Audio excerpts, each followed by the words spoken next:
के मार्ग पर बढ़ने जा रही है, संयम के पथ पर कदम बढ़ा रही है। इस अवसर पर दृढ़ वैराग्य से भरा हुआ एक सुंदर सा नाटक स्कूल के द्वारा दिखाया जा रहा है। 22वें तीर्थंकर अरिष्टनेमि भगवान और महासती राजुल के जीवन की वो गाथा जहां पर नौ भव का साथ होने पर भी अरिष्टनेमि भगवान का वैराग्य दर्शाया जाएगा। कैसे महासती राजुल को भी अरिष्टनेमि भगवान अपने रंग में रंग लेते हैं, कैसे वैराग्य के मार्ग पर संयम के मार्ग पर बढ़ते हैं, आइए देखते हैं।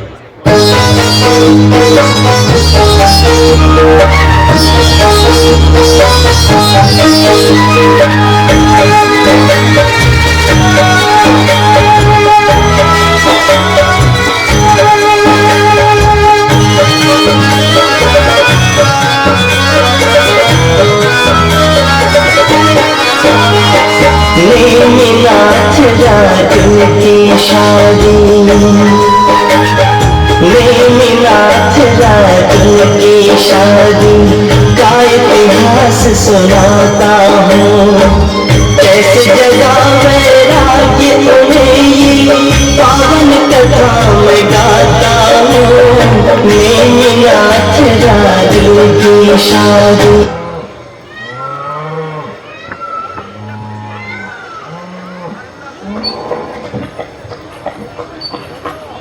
सारथी, रथ रोको सारथी। क्या हुआ युवराज? सारथी, ये पशुओं की इतनी करुण आवाज कहां से आ रही है? जी युवराज, देखता हूँ। ओहो, इनकी दर्द भरी आवाज मेरे हृदय को कंपित कर रही है, मानो ये मुक्त प्राणी मुझे सहायता के लिए पुकार रहे हों। युवराज, ये उन पशुओं का करुण क्रंदन है जिनको बंदी बनाया गया है। किंतु ये तो इन पशुओं के घर लौटने का समय है, तो फिर किस कारण से इनको बंदी बनाया गया है? युवराज, ऐसा सुनने में आया है इन पशुओं को तो विशेष बारातियों के लिए लाया गया है। ये पशु स्वयं का बलिदान देकर उन मांस भक्षी राजाओं है समंतों की भूख शांत करेंगे। क्या ये मैं क्या सुन रहा हूँ सारथी? क्या ये सत्य है? इन पशुओं पर ऐसा अत्याचार? कहाँ तो ये महान जैन धर्म जहाँ पानी को छानकर अनंत जीवों की रक्षा कर अहिंसा और दया का परिचय दिया जाता है, और कहाँ ये दुष्कर्म जहाँ इन निर्बल मूक पशुओं की निर्मम हत्या। ओहो, अब समझ में आया, मेरा विवाह ही इन मूक पशुओं की हत्या का कारण है।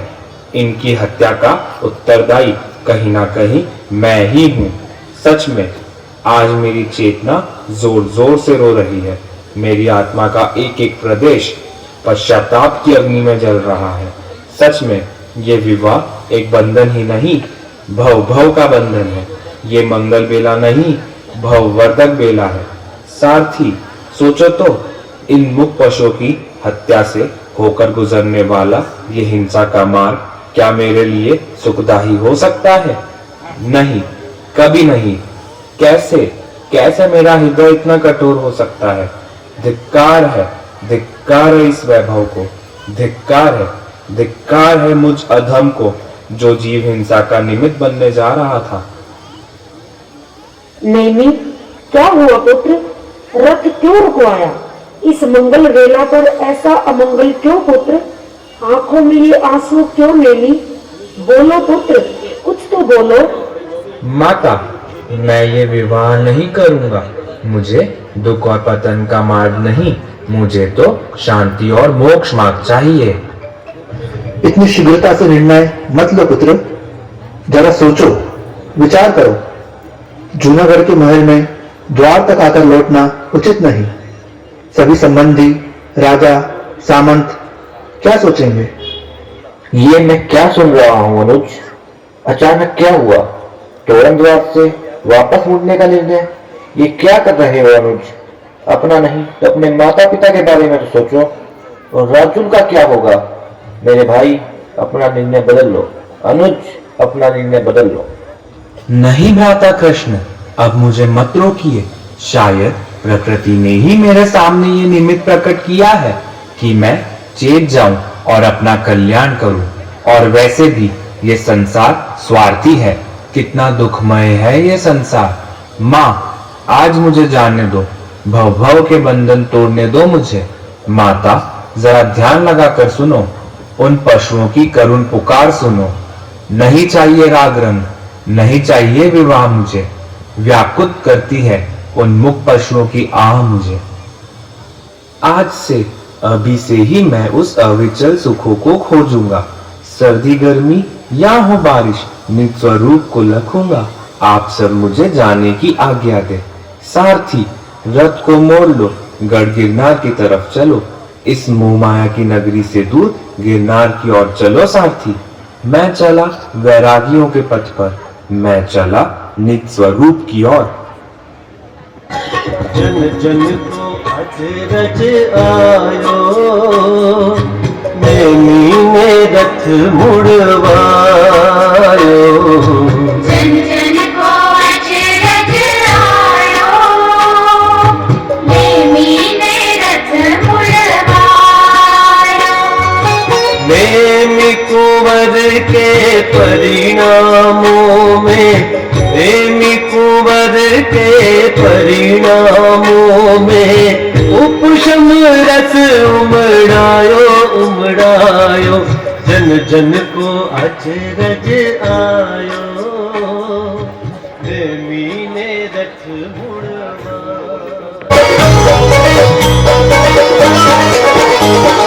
आगे सुनो अपने मीनाथ की, आगे सुनो अपने मीनाथ की, आगे सुनो अपने मीनाथ की। मन वैराग्य उमड़ आया, कोमल हृदय था जो उनका, करुणा दया से भर आया। पलक लगाई देर नहीं हो, झट से उतर गए रथ से। चले थे जो राजुल को ब्याहने, वहीं से मुड़ गए पथ से। निकल पड़े वैराग्य मार्ग पे, क्या हुआ फिर बतलाता हूँ। मेमनाथ राजुल की शादी। राजकुमारी, राजकुमारी, राजकुमारी जी, गजब हो गया, अनर्थ हो गया राजकुमारी, अनर्थ हो गया। क्या हुआ सखी? शीघ्र कहो, मेरा हृदय कंपित हो रहा है। राजकुमारी, अब तुम्हारे प्राणनाथ नहीं आएंगे, कभी नहीं आएंगे। नेमी कुमार ने अपना रथ उड़वा लिया है। मूक पशुओं की पीड़ाओं को देख नेमी कुमार का वैराग्य भाव उमड़ पड़ा और वे गढ़ गिरनार की ओर चल दिए। नेमीश्वर वन की ओर बढ़ चले। हे राजकुमारी, वे चल दिए। क्या? ये क्या कह रही हो सखी तुम? ऐसे अमंगल शब्द मत कहो। नहीं, मुझे तुम्हारे वचनों पर विश्वास नहीं। मेरे नेमी अवश्य आएंगे, वो मुझे छोड़कर नहीं जाएंगे, वो पुनः लौट कर आएंगे, मेरे स्वामी आएंगे।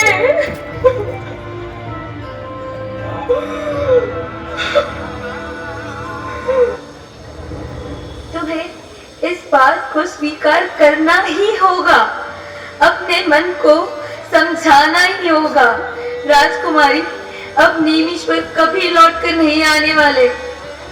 माँ, माँ, देखो ना, ये सखी कैसी विचित्र बातें कर रही है। माँ, मुझे तो विश्वास नहीं हो रहा। माँ, उन्हें अगर विवाह स्वीकार ही नहीं था तो मैं बारात लेकर ही क्यों आए। माँ, और फिर अचानक ऐसा क्या हुआ कि वो दहलीज पर आते आते ही लौट गए?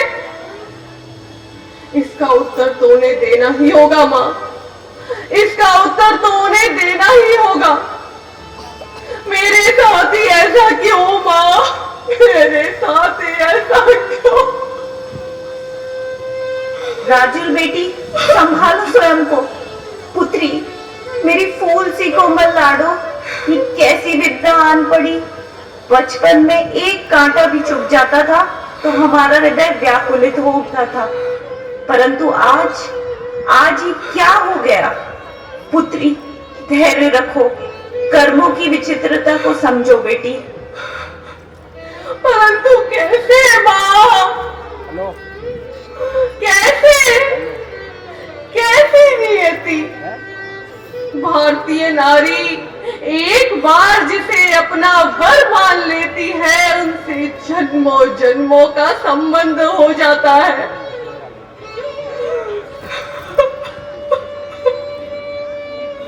जिनके नाम की मेहंदी हाथों में रची, जिसकी छवि हृदय के रोम रोम में बसी, आज उनका वियोग कैसे मुझे शांत कर सकता है माँ? कैसे मुझे शांत कर सकता है? बोलो ना माँ। सभी जानते थे कि नेमीश्वर इस भाव में मोक्षगामी होंगे, तो फिर राजू से विवाह क्या उचित था महाराज? बोले महाराज। अब मैं क्या करूं महारानी? थोड़ी देर पहले तक तो सब अच्छा था। नेमी कुमार विवाह के लिए तैयार ना हो, ऐसी कोई बात ना थी। उन्होंने स्वयं विवाह का प्रस्ताव स्वीकार किया था, परंतु उनके अंतरंग परिणामों में क्या हलचल थी, यह किसी को ज्ञात ना था महारानी, किसी को ज्ञात ना था। परंतु पिताश्री, क्या उन्होंने मेरे बारे में एक बार भी नहीं सोचा? मुझे ऐसे ठुकरा कर चल दिए? क्यों पिताश्री, क्यों?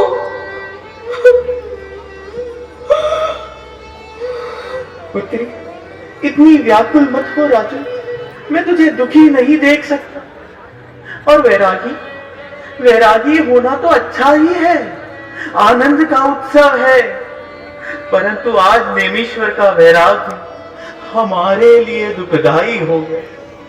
धीरज धर बेटी, धीरज धर। धीरज? कैसा धीरज पिताश्री? कैसा धीरज? कैसे अपने मन को समझाऊं? कोई मुझे ये क्यों नहीं कहता कि ये स्वप्न है? कोई मुझे नींद से जगाने क्यों नहीं आता? माँ, कहो ना कि ये स्वप्न है, कहो ना, इस स्वप्न को तोड़ दो। इस स्वप्न को तोड़ दो माँ, इस स्वप्न को तोड़ दो।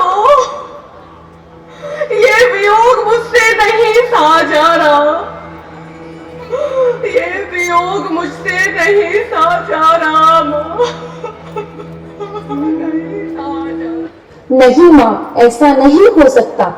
नेमीश्वर ने मेरे साथ ऐसा क्यों किया? इसका जवाब तो उन्हें देना ही पड़ेगा। मैं रोकूंगी उन्हें, मुझे उनको रोकना ही पड़ेगा। प्राणनाथ, हे प्राणनाथ, मुझे इस तरह अकेले क्यों छोड़ा है? स्वामी, अचानक हृदय परिवर्तन कैसे? कैसे स्वामी, कैसे? राजू, अधीर मत हो राजू। क्या तुम्हें विदित नहीं, इस विवाह के लिए कितने पशुओं का वध होना था? उनके करुण क्रंदन से मेरा मोह भाव पिघल गया, मेरे अंतर नयन खुल गए राजू, अंतर नयन खुल गए। उन पशुओं का क्रंदन, उन निर्बलों का दुख आपको सुनाई दिया, पर क्या मेरा हृदय का क्रंदन? आपके प्रति मेरा अथाह प्रेम आपके अनुभव में नहीं आया स्वामी? बोलिए स्वामी, बोलिए, क्या आपके हृदय में मेरे लिए कोई स्थान नहीं? कहे नेमीश्वर, कहे। राजू, मेरे लौटने का निमित्त तुम नहीं, ना ही वह मूक पशु है, ना ही कृष्ण और ना ही कोई और है। वास्तव में तो मेरे वैराग्य का कारण उस परम सुख की खोज है, उस परम तत्व से लगन है।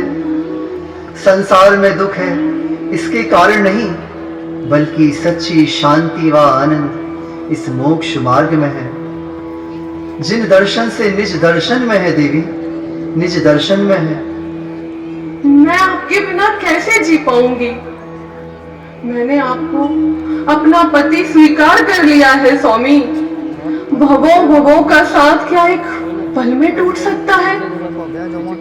बोलिए नेमीश्वर। कैसे समझाऊं तुम्हें, कैसे समझाऊं राजुल? चारित्र मोह की महिमा कैसे बताऊं?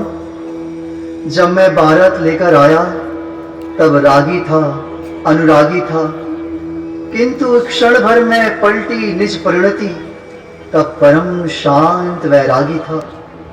रोना धोना व्याकुल होना समझदार को शोभा नहीं देता राजू, और तुम तो जानती ही हो हर संयोग वियोग में है।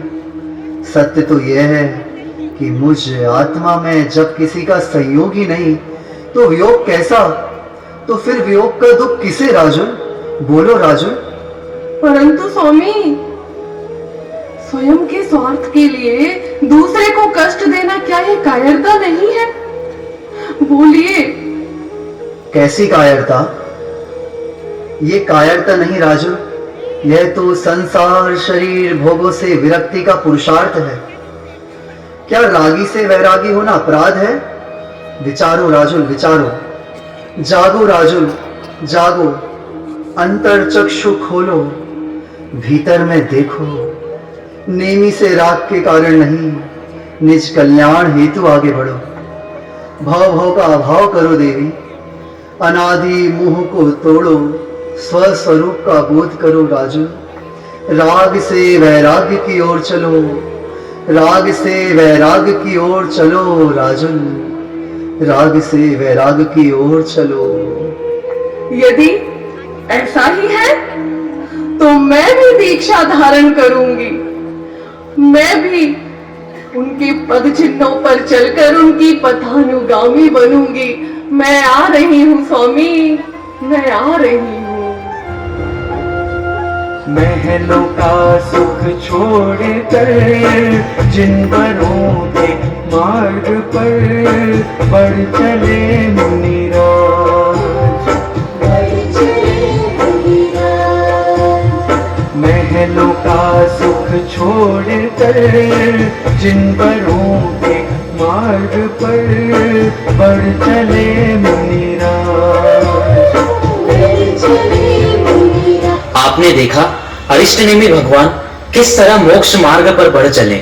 महासती राजुल को भी प्रेरणा दी और प्रभु का इशारा पाकर वो महासती सारे राज वैभव को ठुकराकर अपना सारा दुख भूलकर प्रभु की अनुगमिनी बनकर उनके ही पथ का अनुसरण करने के लिए संयम पथ पर निकल पड़ी और अपने जीवन का कल्याण किया।